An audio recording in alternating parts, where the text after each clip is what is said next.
बिस्मिल्लाहिर्रहमानिर्रहीम, अस्सलाम वालेकुम नाजरीन। मैं हूं बाबर हयात और आप देख रहे हैं 24/7 उर्दू न्यूज पर बाबर हयात शो। नाजरीन, पाकिस्तान सुपर लीग का जो मिनी ड्राफ्ट है वो मुकम्मल हो गया। तमाम टीमों ने अब अपने स्क्वाड्स जो हैं वो मुकम्मल कर लिए हैं और ऑलमोस्ट मुकम्मल हो गए हैं। मिनी ड्राफ्ट के अंदर कौन कौन से खिलाड़ियों की वापसी हुई है और कौन कौन से बड़े नाम जो है वो मिनी ड्राफ्ट में सिलेक्ट किए गए हैं, इस पे बात करेंगे। कंप्लीट आपको मिनी ड्राफ्ट की डिटेल बताऊंगा और इसके अलावा बात करेंगे कि जनूबी अफ्रीकी क्रिकेट बोर्ड ने पाकिस्तान सुपर लीग के साथ ये जो बड़ा हाथ किया है, इसके पीछे असल में कौन है और इसकी क्या रीजन है, क्या दोगलापन जो है वो जनूबी अफ्रीकी क्रिकेट बोर्ड की जानिब से देखने को मिला है और इसके पीछे जो हैं वो कौन है, इस पे बात करेंगे आज के इस प्रोग्राम में। लेकिन आगे बढ़ने से पहले आपसे गुजारिश कि अगर आप हमारे नए व्यूअर हैं तो प्लीज हमारे इस चैनल को कर दीजिएगा सब्सक्राइब और बेल आइकन को पुश करना मत भूलिएगा। मुझे फॉलो कीजिए इंस्टाग्राम पे @बाबर हयात शो और हमारे पेज को फेसबुक पे लाइक कीजिए, फॉलो कीजिए, वीडियोस को ज्यादा से ज्यादा शेयर कीजिए। तो जनाब, सबसे पहले तो बात करें पाकिस्तान सुपर लीग 7 सीजन 7, उसका आज मिनी ड्राफ्ट बखैर आफियत हो गया और उसमें कुछ इंटरेस्टिंग नाम सामने आए हैं जो कि टीमों ने जिनको सिलेक्ट किया, और कुछ बड़े नाम भी आप उनको कह सकते हैं। वो बड़े नाम तो नहीं जो हम एक्सपेक्ट कर रहे थे, जो हम कंसीडर कर रहे थे, लेकिन उसके बावजूद कुछ बड़े नाम सामने आए हैं जो ऑब्वियसली दुनिया की बड़ी लीग्स में खेलते हैं। और सबसे पहले तो बात करें कि लाहौर कलंदर्स जो है वो बाजी एक बार फिर मार गया, और वो बाजी उसने कैसे मारी है वो मैं आपको बताने जा रहा हूं कि लाहौर कलंदर ने जो है वो बेन डंक को एक बार फिर अपनी टीम का हिस्सा बना लिया है। वो बेन डंक, द बबल गम, और बेन डंक जो बबल गम के गुब्बारे बनाकर और फिर कहते थे कि और कुछ साढ़े लाइक, और वो अब लाहौर कलंदर्स की शान बने हुए थे पिछले 2 सीजन से। और लाहौर कलंदर्स के फैंस बड़े निराश थे, बड़े नाराज थे, डिसअपॉइंटेड थे कि लाहौर कलंदर्स ने बेन डंक को क्यों नहीं लिया, बेन डंक को जरूर आना चाहिए। तो अब लाहौर कलंदर्स ने अपने फैंस की ये बात को मान लिया है और बेन डंक को पहले 4 मैचेस में फिल साल्ट की जगह रिप्लेसमेंट के तौर पर लेकर के आए हैं। तो पहले 4 मैचेस तो वो खेलेंगे। अब बात है बाजी मारने की। बाजी मारने की बात यह है कि जनाब सभी लोग बात कर रहे हैं कि power hitting coach Pakistani team के हवाले से भी बात हो रही है, ऐड भी दिया गया है। तो सब लोग सोच रहे हैं कि पावर हिटिंग कोच कौन होगा। लाहौर कलंदर ने पावर हिटिंग कोच का ऐलान भी कर दिया है। सो पहले 4 मैचेस में वो खेलेंगे फिल साल्ट की जगह, और उसके बाद जब फिल साल्ट आ जाएंगे तो फिर वो लाहौर कलंदर्स के जो है वो पावर हिटिंग कोच बन जाएंगे और पीएसएल में, बल्कि पाकिस्तान क्रिकेट में वो पहले पावर हिटिंग कोच होंगे बाकायदा, जिनको पावर हिटिंग कोच का ओहदा दिया गया। और उनकी by the way power hitting बुरी बिल्कुल भी नहीं है और वो इस सीजन में लाहौर कलंदर्स के साथ बहरहाल आपको नजर आएंगे। जहां पे जरूरत पड़ेगी वो पावर हिटिंग करते हुए भी नजर आ सकते हैं, किसी की जगह भी आ सकते हैं। ये जरूरी नहीं है कि वो पावर हिटिंग खुद भी ना कर सकें, वो सिखाएंगे भी और पावर हिटिंग करेंगे भी। सो लाहौर कलंदर्स ने एक और अच्छी जो चीज की है जी, वो आकिफ जावेद को लाहौर कलंदर्स ने करक से ताल्लुक रखने वाले एक नौजवान बॉलर जिनके अंदर बड़ा टैलेंट है और वो अपना टैलेंट शो भी करते हैं। अभी नेशनल T20 कप में भी उन्होंने अच्छी बॉलिंग का मुजाहरा किया था।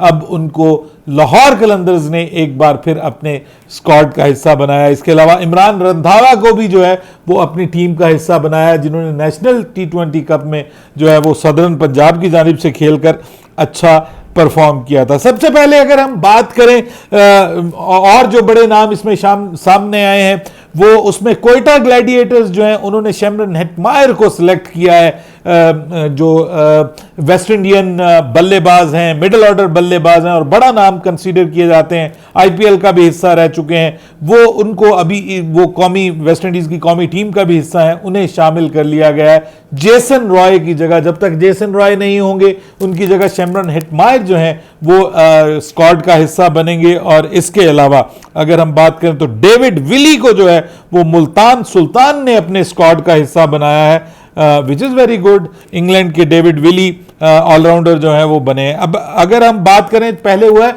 एक सप्लीमेंट्री ड्राफ्ट, यानी जो सप्लीमेंट्री पिक्स हुई हैं, जो दो दो एक्स्ट्रा प्लेयर पिक करने को कहा गया, उसमें जो सबसे अच्छी पिक मुझे लगी है वो लगी है जनाब कराची किंग्स की जानिब से साहबजादा फरहान को सिलेक्ट कर लिया गया है, जो कि बहुत जबरदस्त पिक है जी। साहबजादा फरहान बहुत डिजर्व करते थे उनको पिक किया जाए। और इसके अलावा जो है वो अगर हम बात करें दूसरी पिक की, तो दूसरी पिक की जो है वो इमरान रंधावा जो है वो लाहौर कलंदर्स ने सिलेक्ट किया। मूसा खान को इस्लामाबाद यूनाइटेड ने एक बार फिर अपनी टीम का हिस्सा बनाया है। और कराची किंग्स ने जो अपनी दूसरी पिक है उसके लिए जो है वो उन्होंने सिलेक्ट किया है मोहम्मद हुरैरा को। यहां पर मुझे रिजर्व नजर आ रही है, लेकिन खबर यह है कि मोहम्मद हुरैरा जो है उनको कासिम अकरम की जगह जो है वो सिलेक्ट कर लिया गया। इसके अलावा डेविड विली को मुल्तान सुल्तान ने, और मोहम्मद उमर जो है उन्हें पिशावर ज़ल्मी ने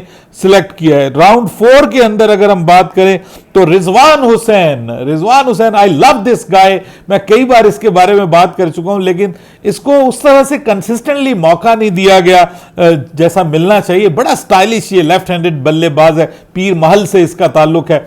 और मैंने अपनी ज़िंदगी की एक दो क्लासेस जो है वो बचपन की दूसरी तीसरी क्लास मैंने पीर महल से पढ़ी है, तो मुझे जो है वो ज़िला टोबा टेक सिंह का एक छोटा सा शहर है पीर महल, तो मुझे इस वजह से खासा लगाव है इसके साथ। और रिजवान हुसैन वैसे भी बहुत अच्छा लेफ्ट हैंडेड स्टाइलिश किस्म का बल्लेबाज है, लेकिन ओपनिंग बल्लेबाज है। अगर डोमेस्टिक में इसको मौका मिलता है सेंट्रल पंजाब की जानिब से, तो ये नीचे खेलता है, नीचे के नंबरों पर इसको खिलाया जाता है। और अगर मुल्तान सुल्तान की जानिब से अब खेल रहा है तो इसको मौका भरपूर मिलना चाहिए मेरे ख्याल में। इसके अलावा गुलाम मुदस्सिर जो हैं इनको शामिल किया गया है, जनाब टीम का हिस्सा बनाया गया है पिशावर ज़ल्मी की जानिब से।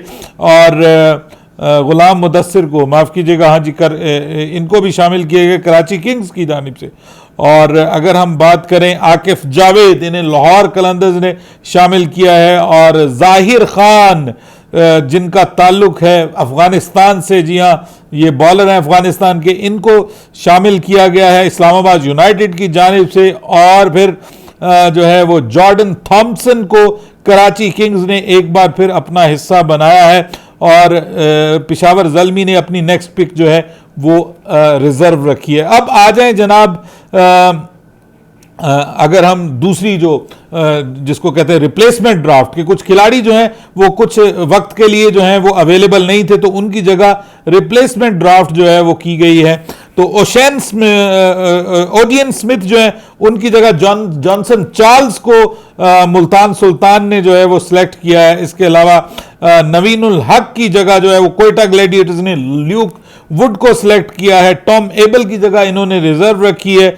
और जेम्स विंस की जगह कोयटा ग्लैडिएटर्स जो हैं इन्होंने, ये कराची किंग्स ने जगह रिजर्व रखी है। और जेम्स विंस की जगह जो है वो सिलेक्ट किया है कोयटा ग्लैडिएटर्स ने विल स्मीड को। और इसके अलावा साकिब महमूद की जगह रिजर्व रखी है। फिल सॉल्ट की जगह बेन डंक आ गए हैं। और रोमेरियो पावल जो हैं उनकी जगह जो है वो किसको शामिल किया गया जी, डोमिनिक ड्रेक को शामिल किया गया है। और जेसन रॉय की जगह शिमरन हेटमायर हैं। और क्रिस जॉर्डन जो हैं, लियम लिविंगस्टन की जगह रिजर्व रखी गई है। और क्रिस जॉर्डन की जगह भी रिजर्व रखी गई है। और अगर हम बात करें जीशान ज़मीर, तो उनकी जगह मोहम्मद हुरैरा को शामिल किया गया है। और कासिम अकरम की जगह जो है वो मोहम्मद ताहा को शामिल कर लिया गया है। अब बड़ा सवाल ये उठ रहा है कि अहमद शहजाद एक बार फिर इग्नोर हुए हैं, और अहमद शहजाद जो है वो एक बार फिर टीम का हिस्सा, किसी भी टीम का हिस्सा नहीं बन सके। सवाल तो बनता है अब क्या उनका जो कैरियर है ओवरऑल जो है वो खत्म होता हुआ दिखाई दे रहा है? क्या अभी भी उनका एटीट्यूड इशू है? क्या अभी भी वो कोई प्रॉब्लम क्रिएट कर सकते हैं? प्रॉब्लम चाइल्ड हैं, कुछ इस किस्म का मसला है? या अभी उनको बेसिकली कंपैटिटिव क्रिकेट में देखा नहीं गया उस तरह से, जिसकी वजह से आई थिंक उनको शामिल नहीं किया गया, या उनकी जगह नहीं बनी? इन अदर वर्ड्स कुछ ना कुछ तो हुआ है जिसकी वजह से बहरहाल उनको किसी ना किसी टीम को जरूर पिक करना चाहिए था। He was not a so bad choice कि आप उसको सिलेक्ट ना करें। बहरहाल ये तो आपको मैंने सारी टीमों का अब पूरी डिटेल बता दी है। अब बात कर लें जरा कि साउथ अफ्रीका ने हमारे साथ क्या किया। साउथ अफ्रीका ने कहा था कि जी उनकी जो वो मंजिल लीग होती है वो तो पोस्टपोन हो गई थी, मनसूख हो गई थी, तो उसके बाद सभी साउथ अफ्रीकन प्लेयर्स ने पीसीबी को बता दिया था कि जी हम अवेलेबल हैं, बस हमें एनओसी की ज़रूरत है। और इनके साथ बातचीत भी चल रही थी और एक दिन पहले तक ये सभी खिलाड़ी जो हैं वो अवेलेबल थे पीएसएल के लिए। लेकिन अचानक साउथ अफ्रीकन क्रिकेट बोर्ड ने कहा जी नहीं जी, हमें 4 दिन की जो 4 डे क्रिकेट है वो हमारी खेली जा रही है और हमें उसके लिए अपने खिलाड़ियों को बहुत जरूरत है और वो हम अपने खिलाड़ियों को एनओसी नहीं दे सकते। हमारी डोमेस्टिक सीरीज चल रही है, डोमेस्टिक क्रिकेट को हम इंपॉर्टेंस दे रहे हैं और पीएसएल जो एक इंटरनेशनल लीग है उसमें हम जाने नहीं दे रहे। ये देखिए कैसा खोखलापन, कैसा दोहरा मेयार है जनूबी अफ्रीका की क्रिकेट जो उनकी मैनेजमेंट है उसकी जानिब से, कि देखिए हमारे यहाँ पे जो है वो नेशनल इंटरनेशनल ड्यूटी को छोड़कर जब पाकिस्तान ने जनूबी अफ्रीका का दौरा किया था, आपको याद होगा कि 2 ओडीआईज खेले थे और तीसरे ओडीआई से पहले ये फुर हो गए थे किसके लिए, आईपीएल के लिए। ये रबादा और इंगिडी और ये एनरिच नोकिया और ये सब लोग, वहां पे आपकी जो नेशनल ड्यूटी है वो आपके लिए वर्थ नहीं रखती थी। और यहां पे जो है वो अब आप पीएसएल जो कि इंटरनेशनल लीग है और आपने वहां पे आईपीएल की एक लीग को वैल्यू दी थी अपने इंटरनेशनल ड्यूटी के ऊपर, और अब यहां पे आप जो है वो एक समझ लीजिए कि इंटरनेशनल लीग है उसके मुकाबले में आप अपनी डोमेस्टिक लीग को जो है, डोमेस्टिक लीग भी नहीं है, जस्ट एक 4 रोजा टूर्नामेंट है, उसको आप वैल्यू दे रहे हैं। आपको किसने कहा ऐसा करने का? ये मेरे व्यूअर्स बहुत अच्छी तरीके से जानते हैं कि कौन है इस सारे के पीछे जिन्होंने साउथ अफ्रीकन प्लेयर्स को पाकिस्तान में आने से रोकने में अपना रोल प्ले किया है। सब की निगाहें चली जाएंगी उस तरफ, मैं नाम ना भी लूं तो बड़ा अच्छा नाम सबको आता है कि किस वजह से ये सारा कुछ हुआ है। और बात सारी पैसे की है, मैंने नोट वखा मेरा मूड बने, वो वाला हिसाब किताब है। और इनका मूड तभी बनता है जब इनको बड़े बड़े नोट दिखाई देते हैं, और वो आपको पता है कि कहां से दिखाई देते हैं। ये बहरहाल डिसअपॉइंटिंग है। South African cricket is nowhere at all, कहीं भी नजर नहीं आ रही। इसी वजह से ये जो हरकतें कर रहे हैं उसी की वजह से इनके क्रिकेटर्स के ये हालात हैं कि इनकी क्रिकेट नीचे की तरफ जा रही है। अपनी राय दीजिएगा कमेंट सेक्शन में। बाबर हयात को इजाजत दीजिएगा। अल्लाह हाफिज।